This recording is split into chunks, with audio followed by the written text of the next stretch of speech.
हूर को जैसे ही पता चलता है कि तैमूर उसको छोड़ के चला गया है, फिर से एक दफ़ा ज़ोरदार तमाचा दानी के मुंह पे लगता है। और दानी हैरान हो जाता है कि आखिर हूर को हो क्या गया। एकदम से हर चीज़ कैसे बदल गई, कैसे हर चीज़ उसके लिए ख़त्म हो गई। क्योंकि जैसे ही वो तैमूर के घर पे जाती है और जाके वहाँ पे पूछती है कि भाई तैमूर किधर है, उस पर वो साफ साफ उसको जवाब दे देते हैं कि भाई आइंदा यहाँ का चक्कर मत लगाना, क्योंकि वो अब यहाँ पे नहीं और वो छोड़ के जा चुका है। और बेहतर यही है कि अपने दिलो दिमाग से ये बात निकाल दो, क्योंकि तुम्हारे लिए अब यही बेहतर है, वरना तुम्हारे लिए काफ़ी ज़्यादा मसला बन सकता है। आगे से आप देखेंगे कि हूर कहती है दानी को कि ये सब कुछ तुम्हारी वजह से हुआ है और तुम्हें ही ये सब कुछ ठीक करना होगा। दानी भी काफ़ी हैरान है कि आखिर हूर को हो क्या गया है। बार बार पुरानी बातों को घसीट के उसको थप्पड़ पे थप्पड़ मारी जा रही है।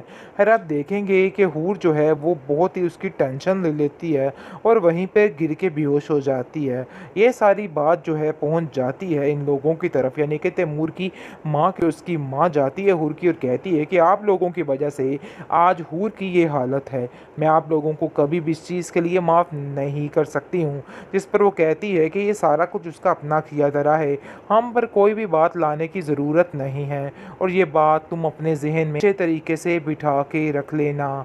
लेकिन जी आप देखेंगे कि तैमूर काफ़ी ज़्यादा खुद परेशान है और वो नहीं समझ पा रहा कि उसने ये सब कुछ सही किया है या गलत किया है। लेकिन फिर भी एक उदासी उसके ऊपर छाई हुई है कि आखिर दाने की वजह से हूर को इतनी बड़ी सज़ा देनी चाहिए भी कि नहीं देनी चाहिए। लेकिन हूर को अपनी गलती का एहसास हो चुका था, इसलिए उसकी माफ़ी तो बनती थी। लेकिन ये बहुत ही गलत हो चुका है और बहुत गलत मामला हो चुका है। यहाँ पर हूर को माफ़ कर देना चाहिए था, क्योंकि हूर वाकई बहुत परेशान है और बहुत शर्मिंदा है इस मामले पे।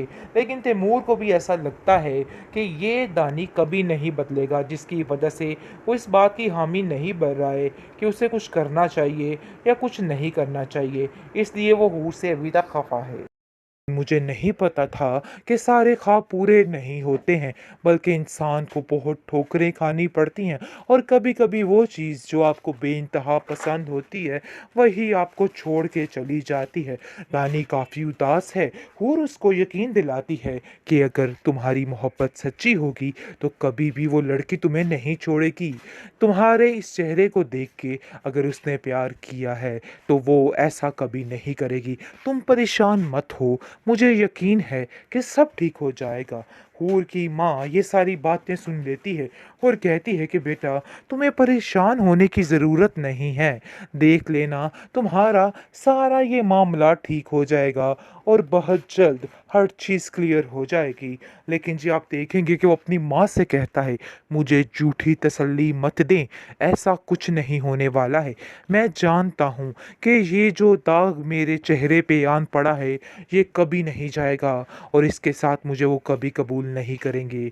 लेकिन जी आप देखेंगे कि हूर की माँ काफ़ी परेशान हो चुकी है और जान चुकी है कि ना उसको अपने बेटे की तरफ से सुकून और ना ही अपनी बेटी की तरफ से सुकून।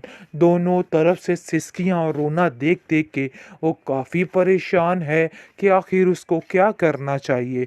लेकिन क्या करे आखिर वो खुद नहीं समझ पा रही कि उसको अब क्या करना है और क्या नहीं करना। इस टेंशन ने उसको बहुत ज़्यादा परेशान कर रखा है और सोच में मुब्तला कर दिया है कि कैसे ये सब कुछ ठीक होगा, ये सारा माजरा किस तरीके से अपने टाइम पे आएगा। हूर कबाब जैसे ही ये माजरा देखता है कि बहुत ज़्यादा तैयारी के साथ तैमूर कहीं जा रहा है, उसका दिल फटते फटते रह जाता है और वो अपनी बेटी से कहता है कि हौसला रखना, बहुत जल्द सब ठीक हो जाएगा। क्योंकि हूर को भी पता चल चुका है कि वो उससे दूर जाने की कोशिश कर रहा है, लेकिन इस चीज़ के लिए वो हर एक को तसल्ली दे रही है, बल्कि सबसे बड़ी बात है, खुद को तसल्ली दे रही है कि ऐसा वैसा कुछ भी नहीं होगा, परेशानी वाली कोई बात नहीं है। लेकिन जी आप देखेंगे कि हूर दिल ही दिल में ये सोच रही है कि कहीं ऐसा हो जाए कि वापस आ जाए तैमूर और सारा कुछ ठीक हो जाए। लेकिन फ़िलहाल दानी उसके लिए काफ़ी परेशान है और कहता है कि मुझे समझ नहीं आ रही कि मैं तुम्हारे लिए आखिर क्या करूं। सारी ज़िंदगी तुमने मेरा साथ दिया और मेरा साथ देने की तुम्हें इतनी गहरी सज़ा मिली है कि तुम्हें मैं क्या बताऊं। लेकिन अब ऐसा नहीं होगा, मैं उन लोगों से जाके खुद माफ़ी मांगूंगा। जिस पर हूर उसको कहती है कि ऐसा करने की कोई ज़रूरत नहीं है। वो लोग बहुत संगदिल हैं और कभी तुम्हारी नहीं सुनेंगे, बल्कि तुम्हारी किसी बात का यकीन नहीं करेंगे। उनको ऐसा ही लगेगा कि तुम अभी भी झूठ बोल रहे हो।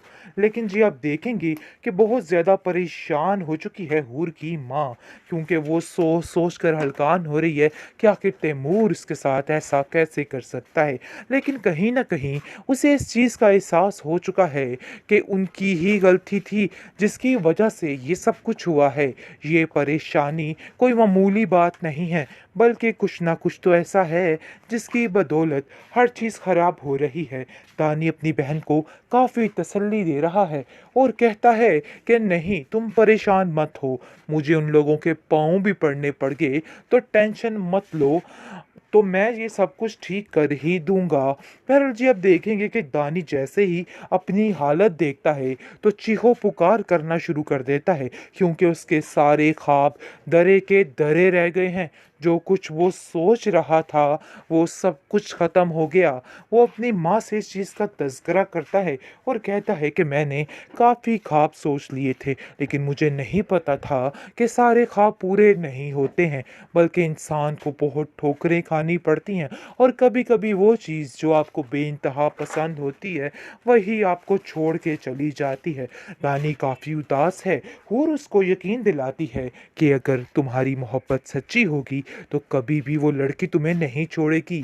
तुम्हारे इस चेहरे को देख के अगर उसने प्यार किया है तो वो ऐसा कभी नहीं करेगी। तुम परेशान मत हो, मुझे यकीन है कि सब ठीक हो जाएगा।